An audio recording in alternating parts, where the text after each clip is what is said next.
ఒలింపిక్స్లో అనూహ్య సంఘటనలు జరుగుతూనే ఉన్నాయి. రెజ్లింగ్లో లభించబోయే పథకం కోసం యావత్ దేశవాసులంతా ఎదురు చూసే వేళ మన రెజ్లర్పై అనర్హత వేటు పడింది.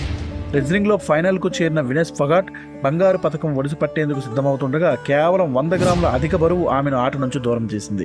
రెజ్లింగ్ 50 కేజీల విభాగంలో ఆమె పాల్గొనగా ఫైనల్ మ్యాచ్కు ముందే బరువు కొలవగా ఆమె 50 కేజీల కంటే 100 గ్రాములు ఎక్కువ బరువును కలిగి ఉన్నట్లు తేలింది. దీంతో ఆమెపై అనర్హత వేటు వేస్తూ అంతర్జాతీయ ఒలింపిక్ కమిటీ, రెజ్లింగ్ కమిటీ నిర్ణయం తీసుకున్నాయి.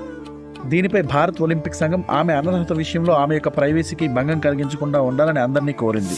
కాగా తన కెరీర్లో 3వ ఒలింపిక్స్లో పాల్గొన్న వినెస్ ఫొగాట్ 2016 రియో ఒలింపిక్స్లో గాయం కారణంగా నిష్క్రమించగా 2020లో టోక్యో ఒలింపిక్స్ క్వార్టర్ ఫైనల్లో ఓడిపోయింది. తాజాగా ప్యారిస్ ఒలింపిక్స్లో వరుస విజయాలతో దూసుకువెళ్తూ ఫైనల్లో అనర్హత వలన ఆటలో పాల్గొనకుండా నిష్క్రమించడం భారతీయ క్రీడా అభిమానులకు బాధను కలిగించింది.